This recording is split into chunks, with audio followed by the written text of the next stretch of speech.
Bismillahirrahmanirrahim. Assalamualaikum warahmatullahi wabarakatuh. Alhamdulillah allazi la ilaha illallah wahdahu la syarikalah lahul mulku wa lahul hamdu yuhyi wa yumit wa huwa ala kulli syai'in qadir. Asyhadu an la ilaha illallah wahdahu la syarikalah wa asyhadu anna Muhammadan abduhu wa rasuluh sallallahu alaihi wasallam la nabiyya ba'dah. Puji syukur kita aturkan kepada Allah Subhanahu wa taala. Pada malam ini kita bisa datang ke musala ini dalam rangka menunaikan qiyamul lail, dalam rangka meningkatkan iman dan takwa kita kepada Allah. Salawat dan salam buat Nabi kita Muhammad sallallahu alaihi wasallam, Nabi akhir zaman, di mana beliau meninggalkan dua hal, yaitu Al-Quran dan Sunnah. Jika kita berpegang keduanya, insya Allah kita akan selamat dunia dan akhirat. Bapak-bapak, ibu-ibu yang saya hormati, pada malam ini saya diberi judul atau tema implementasi tasawuf dalam diri dan beribadah. Ya. Pembahasan kita ini kita dasari pada Al-Quran surat Az-Zariyat ayat 56 yang sering kita baca. A'udzubillahi minasyaitonirrajim. Bismillahirrahmanirrahim. Wa ma khalaqtul jinna wal insa illa liya'budun. Artinya, tidak aku ciptakan jin dan manusia melainkan mengabdi kepadaku. Ya, kita tidak diciptakan Allah beserta jin melainkan untuk beribadah kepada Allah. Hal ini kita sahuti di setiap sholat. Ya, inna sholati wa nusuki wa mahyaya wa mati lillahi rabbil alamin. Sesungguhnya sholatku, ibadahku, hidupku karena Allah gitu.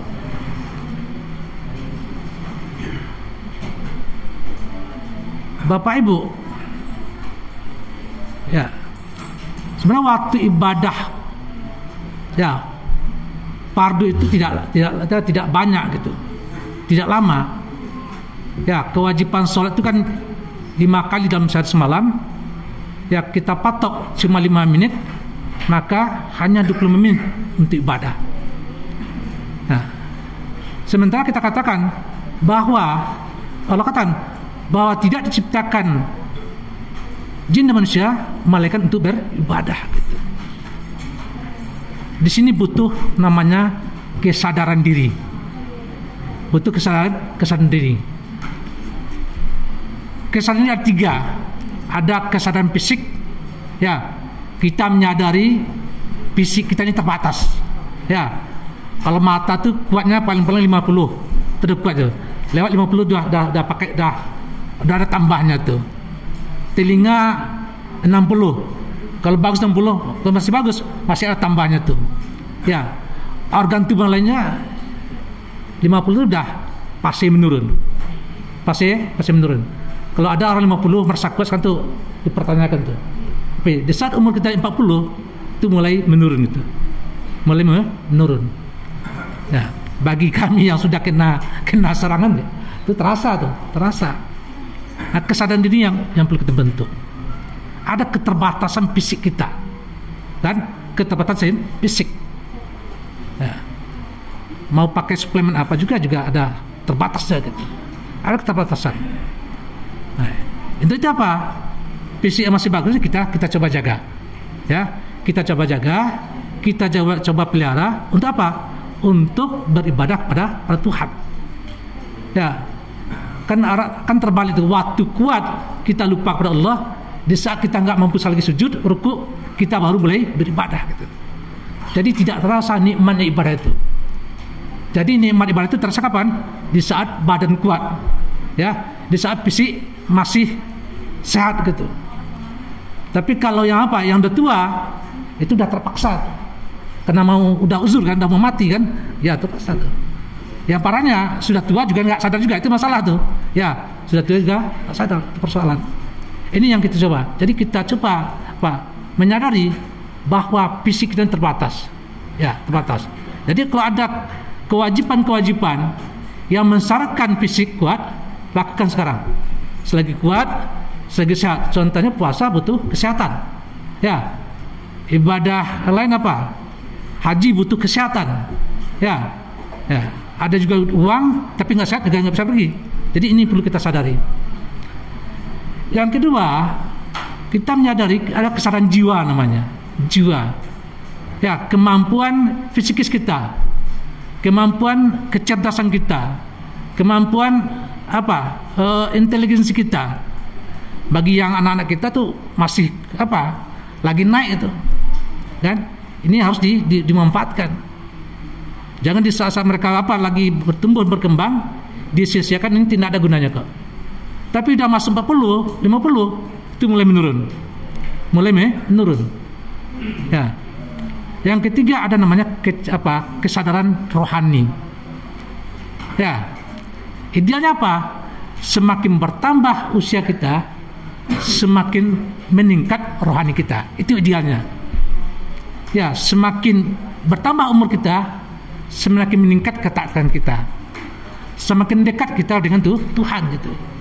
Tidak lagi memikirkan masalah dunia. Ya cukup dunia itu yang umur berapa? Yang muda-muda ini harus kita lepas kok. Tapi kalau 60, 50 ke atas masih itu juga orientasinya udah repot tuh. Ya, udah repot. Ini yang kita coba bangun. Ya, yang kesadaran ini namanya kesadaran spiritualitas. Ya, spiritual. Artinya apa? Seluruh aktivitas kita, seluruh pikiran kita, seluruh kegiatan terkait dengan Tuhan. Terkait dengan Tuhan. Apapun yang kita kait dengan Tuhan, dengan Allah, maka itu akan menjadi ibadah. Ya. Bagi ibu-ibu contohnya ngantarkan kopi ke suami dalam kerja itu ibadah tuh. Jangan karena terpaksa, tapi nilai ibadah. Kan? Kita menyapa sekitar dengan ibadah. Jadi selama itu kita kaitkan dengan Tuhan, ibadah kok. Tapi kalau kita kaitkan dengan apa atau diberi apa, tidak ada nilai ibadah. Ya, kayak yang dipuji karena ada sesuatu, tidak ada nilai ibadah. Tapi kalau kita sandarkan kepada Tuhan, kepada Allah, maka itu bernilai ibadah. Nah, ini yang kesadaran itu yang kita tumbuhkan, ya, kesadaran tumbuhkan. Kan jelas nih, contoh Bapak Ibu kita bersedekah, kan jelas bersedekah tuh. Tapi kalau penyadaran kita tidak kena Allah, maka tidak ada nilai ibadah. Ya, ingin dipuji orang, ingin dapat orang, tidak ada ibadah. Ya, ini yang penting didapatkan. Nah, jadi kesadaran seperti itu adalah kesadaran dalam bentuk perbuatan. Perbuatan pikiran kita harus sadar. Ya, usulan kita, penyampaian kita, gagasan kita dalam rangka mendekatkan diri kepada Tuhan. Nah, dan itu kesadaran perkataan kita, ya, lisan kita, ya, harus mempertimbangkan keberadaan Tuhan dalamnya. Apakah yang saya sampaikan itu kan sesuai dengan perkataan Tuhan atau tidak? Apakah yang saya katakan menyampaikan itu tidak gitu. Nah, tapi kalau kita katakan hanya karena emosi kita, karena perasaan kita, maka itu nilai ibadah kurang. Ya, kurang. Yang ketiga, kesadaran perbuatan.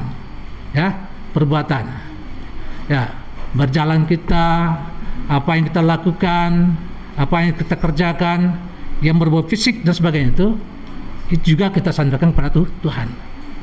Ya, kan ada kita lagi kata, Bapak Ibu kok masih kuat ya dalam kondisi udah tua kok kuat gitu. Nah, itu harus disauti. Ya, yang lakukan ini karena lillahi ta'ala. Ya. Ini. Jadi Bapak Ibu agar yang kita pikirkan, agar yang kita perbuat, yang kita akan terkontrol, maka perlu diikhtiarkan, ya, perlu diupayakan berapa sifat berikut ini. Pertama, harus kita tumbuhkan sikap tawaduk. Tawaduk. Apa arti tawaduk itu? Rendah hati, bukan rendah diri. Beda ya, beda antara rendah hati dan rendah diri. Ya, rendah hati itu mana tidak sombong, tidak angkuh. Dalam ibadah ada nggak sikap angkuh? Ada. Kita merasa sholat kita paling khusyuk, kita merasa apa yang kita paling benar gitu. Itu takabur jadi itu, kan? Ini perlu rendah hati, ya, perlu rendah hati. Yang tidak betul apa? Yang tidak boleh rendah di dalam diri. Nah, ini yang apa ya? Jadi kita tidak boleh sombong, ya, baik dalam kehidupan privasi kita maupun dalam kehidupan masyarakat. Ini yang perlu dijaga kok. Yang kedua, kita harus bersikap qanaah. Qanaah apa artinya? Merasa cukup dengan apa yang diberikan Tuhan. Kalau begitu nggak usah, enggak. Ya, qanaah itu saya habis ikhtiar. Setelah kita melakukan segala sesuatu, segala syarat kita penuhi, kita sungguh-sungguh, tapi tidak hasil yang sedikit, itu namanya qanaah. Kita terima dengan rasa syukur yang tinggi. Ya, mau banyak syukur juga, mau sedikit syukur juga.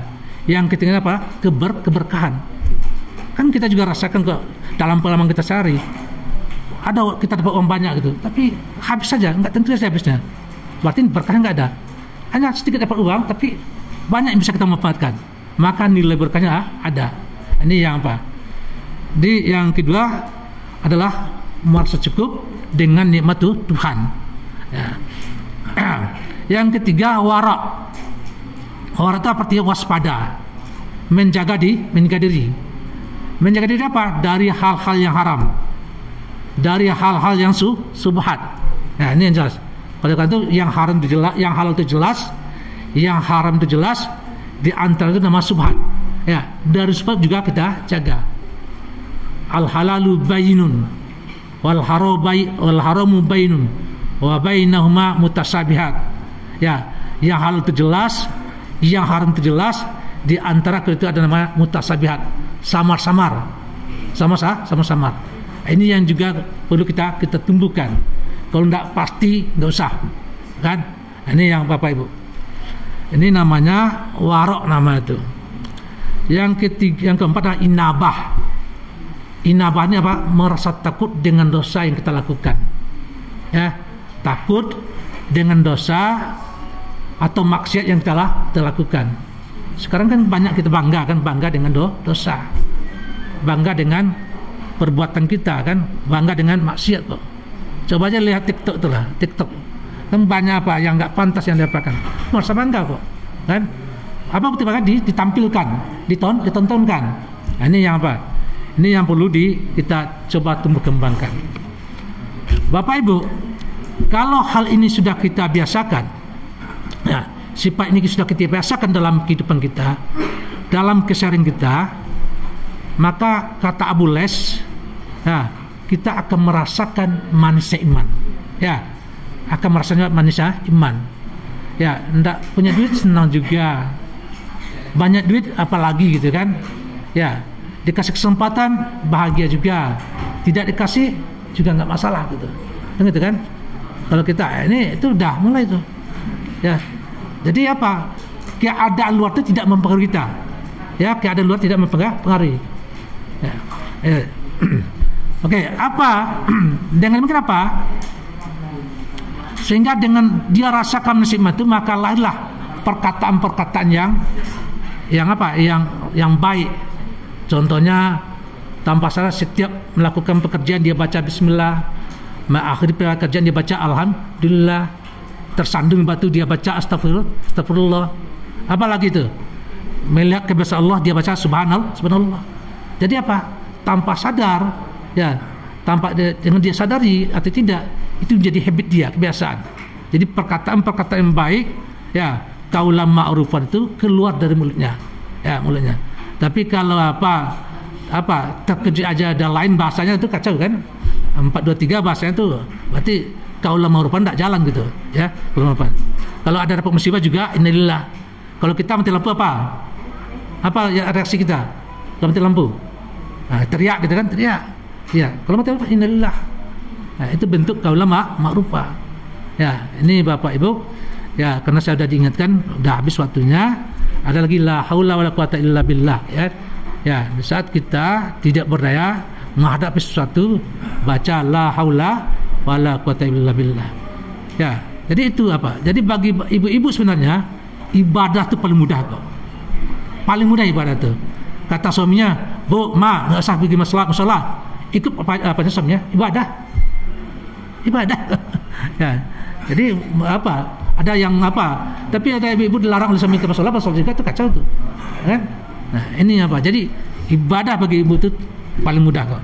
Ya, paling mudah. Oke, demikian saja yang bisa kita sampaikan. Mudah-mudahan ini bisa kita kita aplikasikan dalam kehidupan kita. Jadi beramal itu mulai dari yang kecil-kecil saja, yang ringan-ringan saja, yang ada dalam keseharian kita. Akhir kata, lebih kurang mohon maaf. Assalamualaikum warahmatullahi wabarakatuh.